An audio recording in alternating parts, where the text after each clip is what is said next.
Hey everybody, my name is Yyanthire. So I'm working towards completing the gameplay portion to the demo. As you can see here, we're going to have the second to final boss. The design behind this boss fight is that it's going to be a bit of an army battle. So you're going to have these three bosses, and they're also going to be juxtaposed with a few extra enemies strewn about. So you're going to have to fight all of them essentially simultaneously. I imagine players will be able to do some polling or anything like that, or just like some creative gameplay to be able to fight them. But for the most part, it's going to be an army battle. The main mechanic behind this is I want it to be a bit more of a fun kind of fight. By that I mean I want the player to be able to essentially use these enemies against themselves and have them deal friendly fire. I'm going to be enabling friendly fire for this fight in the same sense that I have the lesser fireball spell for the disciples able to deal friendly fire to your own units. These guys are actually going to be able to deal damage to either each other or themselves. This is of course going to be complemented with some various healing spells and some other various types of spells I'll come up with, but for the most part it's going to be pretty much just a big old giant fight where the player's going to need to be able to kind of notice that, oh hey, this one spell that this character's casting is dealing damage to the other allies and stuff like that, so kind of try and bait them all together. And as part of the main design, I'm going to be having the three core bosses here. So as we can see, we have Stosta. That's going to be the main, essentially the Flame Matasta style caster. So he's going to have quick casting, encircling flame is what the spell is called. And this is of course going to be able to deal damage to himself. So with normal Matastas, as you've seen in previous gameplay videos, they're able to damage themselves. So that's definitely a mechanic I'll have the player be able to make use of when it comes to this fight for this special boss. Moving over here to Kailyn, the green fire arc oil. This fight is going to be based around a similar fight with Matosh with the burst fireballs. However, you're going to get the added dynamic where the burst fireball is actually going to be able to deal damage to allies. On top of that, I'm going to have some lore behind this character because he's actually the teacher for Matosh as far as the lore goes. So if Matosh is dead, he's actually going to be more enraged and fight more aggressively. So I think that'll be a cool little dynamic where if you skip fighting Matosh, you can actually get a slightly easier fight with him. But moving on, over here is Varus, the yellow fire arc oil. He's actually a lore-wise supposed to be a very young arc oil, and he's been trained under the guise of a lot of other teachers. In addition to, he's fully corrupted by the Fragment, so he's part of the youth that essentially has been corrupted. So he's going to have a various amount of spells and a lot of unique ones because part of his lore is he has been taught by a lot of different dragons. But one of his core features is the fact that he has more desperation. So with normal enemies, they get desperate around 25% HP. With him, he's going to get 50% HP desperation, and then on top of that, he's also going to have another 25% bonus desperation. So he's going to be very desperate while he is low on health, so he's probably the last one you want to kill. As part of him, he's going to have some healing spells. He's of course going to have the burst fireball spell as well, and he's going to have some new spells. So he's going to have a blood siphoning spell, so something that he can use to heal himself with. This is of course going to be friendly fire enabled, and also I might make it so that it's friendly fire targetable, so that he can actually cast blood siphon on his allies and start to steal their health to heal himself, to keep himself alive, which I think will be a cool little dynamic. In addition to that, he's going to have some mana stealing spells, so as the player you'll need to kind of watch out and make sure that you don't get hit by those, otherwise you won't be able to cast your best spell, which is going to be your lesser fireball spell, and especially not your healing spell either, because the healing spell is very mana intensive. So that's the core design for this boss. I'm going to have probably about 2 lesser Matastas in the back here helping him out, and then 3 lesser arc oils in the front essentially taking the damage. So when you get up to the fight, you're basically just greeted with all 8 of them, and then they're just going to start to attack you. So you'll need to use some clever gameplay skills to be able to essentially defeat them. On top of that, defeat them without losing your 2 units, and also see if you can kind of play around with the mechanics where they'll hurt themselves and see if you can mess around with that. So color scheme wise, I kind of gave him all this reddish hint. I noticed that he was kind of blue, and that kind of blends in with the indicator on the disciples, so I didn't really like that. So I kind of gave them all a red hint, and then kind of cleaned up all their aesthetics so that they're all red in a way, but still have their own core colors. So let me know what you think about these little color schemes on these units. I think it's a cool little setup, kind of uses what we already got, so that's always good. So let me go ahead and I'm going to start developing these bosses, and we'll take it from there. Alright, so first up is Stosta. So he's a Flame Matasta style caster. You can see here I actually gave him a dodging spell In addition to that, he has the normal encircling flame spell. As you can see, it casts it quite a bit quicker, and it also flies down a lot faster.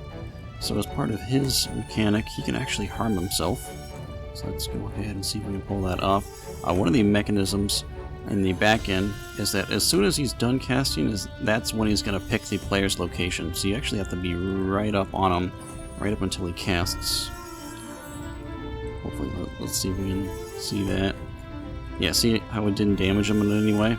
It's because he was just a little bit too far. So I'll try and show it off again. Let's see. Over here, so we'll cast again.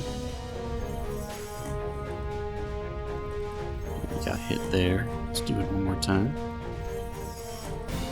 As you can see, I kind of like left a little bit early, and some of them hit, some of them didn't. It all kind of varies. But you really gotta just like stand right up on him. Otherwise, you're not going to be able to hit him. Alright, so now on to Kailyn. His main mechanic is that he can harm his allies with his spell. So let's go ahead and see if we can get him to kill this fire arc Whirl. Yeah, there we go. He kills him in pretty much just like a single hit, which is pretty funny, because there's going to be a couple lesser arc Whirls, and I imagine this, at the start of the fight they're just going to get basically obliterated. So let me go ahead and let me reset this scene. Let's show off his second move. Alright, so his second main mechanic is when Matosh dies, he actually gets a Desperation Phase. So as you can see here, as opposed to previously, he's attacking a lot faster. This Desperation mechanic also triggers when he hits 25% or less HP. So it can either be an instance where Matosh is dead and he gains the bonus, or he's at 25% or less HP.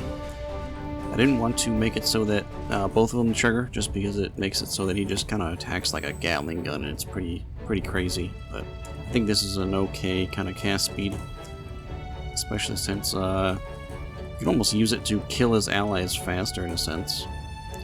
Like if you just have him kind of run around with all the allies in front of his face, it'll be able to just be able to burst him down for you. So that should be it for Kailyn. He's not too much different than Matosh, so let's go ahead and I'll work on the third and final one, which is going to be Varus. So now let's go ahead and check out Varus and his exotic set of spells. So the first one's going to be called Mana Whirl. What this is going to do is deal mana damage instead of regular damage.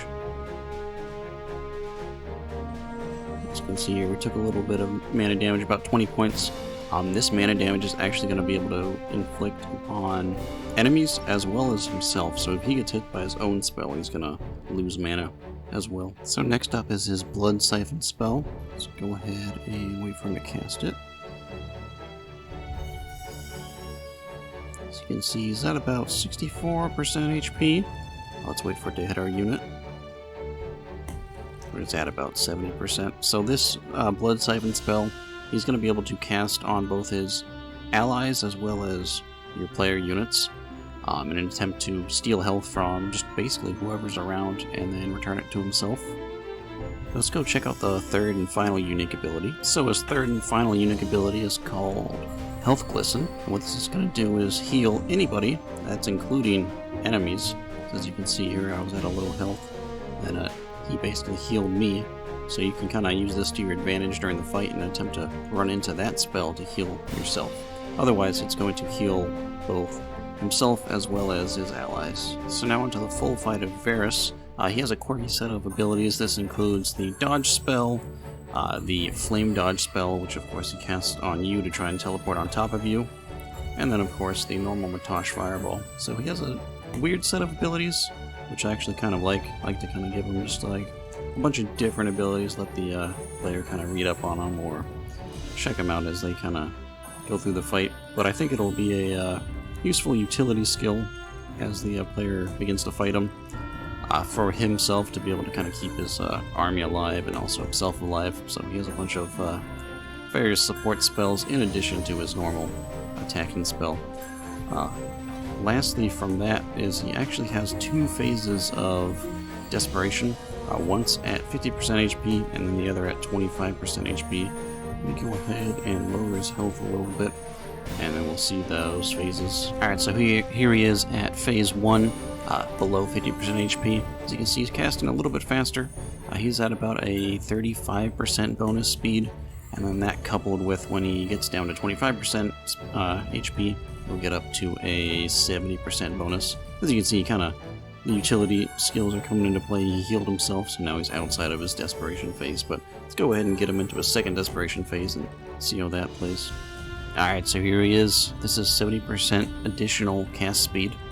So as you can see, he's kind of just mowing everything down. When you get him this low, I imagine that he's going to be quite hectic, albeit he might be pretty good at killing all of his allies for you, so it might be a strategy just to kind of get them here as fast as possible.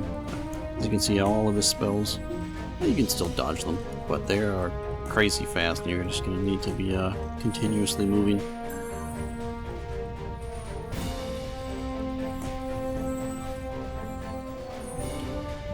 Tiny little spells, I'm not sure if I'll be wanting to make those bigger or not. They're not too impactful, but they are pretty important, so let's see how far we can kind of get in this phase without getting killed. Already at pretty low health, and he does move around a lot, especially thanks to his dodging spells. Oh. He does get pretty low on mana, which is a good thing for the player. It's like he's just like bursted down all of his possible energy, and he's no longer able to cast spells since he's just so low.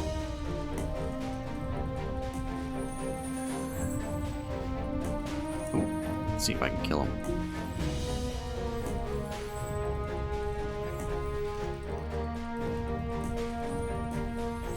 He actually healed himself again, so he's back up to 16%. Normally you'll have a second unit and of course lesser fireball at this stage and lesser heal. So, and of course you won't be fighting him around a home. This is just kind of like a test area. I just threw him in the starting point. He really jumps around a lot, so you kind of need to make use of the escape key to cancel your unit spell so that you can go ahead and update a new cast. I think he's going to teleport around there. Which looks like he did. So just a few more hits and he should be dead.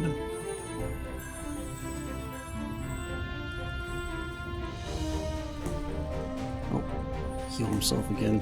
I think I might want to increase the range of his heal, because I want it to heal allies more, but as of right now it seems alright. Oh, thought I was about to die there. Yeah, I did. Okay, so pretty hectic fight. I quite like it. I like all the stuff going on, so we'll have to see how it plays when we have the two other bosses in there, but for right now, I'm okay with this. So that's going to do it for this blog. In the next one, I'm actually going to be setting these up and going to go ahead and fight them. And then from there, after we're done fighting all three of them together, I'll go ahead and put them in their natural area and give them their additional allies and see how that plays. So look forward to the next blog post, and take care.